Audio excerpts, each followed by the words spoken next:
എന്നിട്ട് അവസാനിപ്പിക്കുന്നതോ അവസാനം എത്തുമ്പോ എന്താ പറയുന്നത്? അജ്ഞാത്വാദേ മഹത്വം യതിഹ നിഗദിതം വിശ്വനാഥ ക്ഷമേധ. അത് തന്നെക്കും പറയാമല്ലോ. ഞാൻ എന്തൊക്കെയോ ഇവിടെ ഇരുന്ന് പറഞ്ഞു, രാമോ വിഗ്രഹവാൻ എന്നൊക്കെ പറഞ്ഞു 10 മണിക്ക് അങ്ങോട്ട് തുടങ്ങി, 11:30 കഴിഞ്ഞു. ഞാൻ എന്തൊക്കെയോ പറഞ്ഞു. അജ്ഞാത്വാതേ, ഭഗവാന്റെ മഹത്വം നമുക്ക് വർണ്ണിക്കാനാവില്ല. ശങ്കരാചാര്യസ്വാമി എന്താ പറഞ്ഞത്?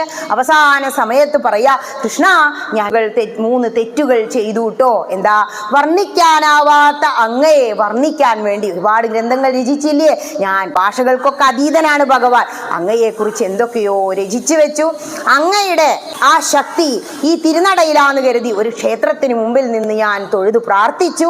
അതുപോലെ അങ്ങ് ഈ ലോകത്തിലെ എല്ലാ ക്ഷേത്രങ്ങളിലുമാണെന്ന് കരുതി ഞാൻ തീർത്ഥാടനം ചെയ്ത് നടന്നു. ഇതൊക്കെ ഞാൻ ചെയ്ത തെറ്റുകളാന്നാ പറയുന്നത്. അങ്ങനെ പറയണമെങ്കിൽ എവിടെ എത്തണം?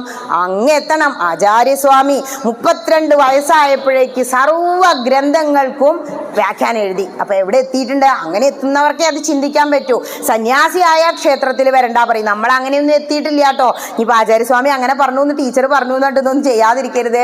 തീർത്ഥാടനം പോയാൽ ഇപ്പൊ നാലമ്പല ദർശനം എന്താ പുണ്യം. തീർത്ഥാടനം പോകുമ്പോൾ നമ്മുടെ മനസ്സിൽ ഒന്നാമത് നമ്മൾ നേരത്തെ ബ്രാഹ്മ മുഹൂർത്തത്തിൽ നീക്കും. ബസ്സുകാർ പറയും നേരത്തെ വന്നോളൂ, അല്ലെങ്കിൽ അവിടെ ക്യൂ ആവുന്നു. അപ്പൊ നേരത്തെ നീക്കും എന്നുള്ളവർ. ഗംഗയെ ഉണർത്തി കുളിക്കണം എന്നാണ് ഹൈന്ദവനായ. ഗംഗ ഉണരുന്നതിന് മുമ്പ് ഗംഗയെ ചെയ്യുമുനെ ചെയ്യുക കുളിച്ചു. നമ്മൾ കുളിക്കുമ്പോൾ എങ്ങനെ കുളിക്കണം? ശരീരവും മനസ്സും ശുദ്ധാക്കി കുളിക്കണം. കാരണം അമ്പലത്തിൽ പോകാൻ പഞ്ചശുദ്ധി വേണം. പഞ്ചശുദ്ധി എന്തൊക്കെയാ? വായലാണ് 2 ശുദ്ധി. ആഹാരശുദ്ധി വേണം, വാക്ശുദ്ധി. ഇതാണ് വായൽ 2 ശുദ്ധി. ശരീരം മനസ്സും ശുദ്ധാക്കിയിട്ട് കുളിക്കുക. ശരീരശുദ്ധി, മനഃശുദ്ധി. പിന്നെ അമ്പലത്തേക്ക് തന്നെ വരികയാണ്. ഇപ്പോൾ ഒരു പൂച്ച അങ്ങനെ നടന്നു പോകുന്നുണ്ട്, വെറുതെ അത് പോവാ. പൂച്ച ആരെയും ഒന്നും കാട്ടില്ല. അപ്പോൾ എടുത്തൊരു വീക്ക്, അപ്പോൾ കർമ്മശുദ്ധി ആയില്ലേ. അപ്പോൾ അതാണ് പറഞ്ഞത്. അതുകൊണ്ട് ഈ 5 ശുദ്ധി പാലിക്കാൻ നേർത്ത നീട്ട് കുളിച്ച് നാമജപത്തോടു കൂടി കുളിച്ച് നേർത്ത അന്ന് വിളക്കൊക്കെ വെക്കും. ശിവോതിയൊക്കെ നേർത്ത വെച്ചു അല്ലേ. ഗണ്ടി വെള്ളമൊക്കെ 5 മണിക്ക് തന്നെ വെക്കും അമ്മ.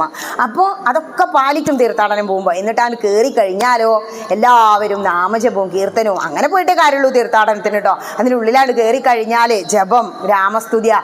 ദശരഥ പുത്ര ശ്രീരാമ സീതാപതിയേ ശ്രീരാമ രാവണ യുദ്ധം ചെയ്തവനേ അയോധ്യ രാജ്യം വാണവനേ. ഇതാണ് പാടുമ്പോഴോ ഹൈ എന്താ സുഖം. ദശരഥ നല്ല ചിലവപ്രകനെ കൊട്ടി. അപ്പൊ പിന്നെ എന്താ ലയിച്ചിങ്ങനെ ഇരിക്കുക. ഇതിൽ എത്ര ഭക്തി ഇല്ലാത്തവനും ഇതില് ഭക്തി. അത് ഭക്തി എന്താണോ? ഭജൻസിലൂടെ കീർത്തനങ്ങളിലൂടെ ഉറച്ചു ജപിച്ച ഭക്തിയായി നാം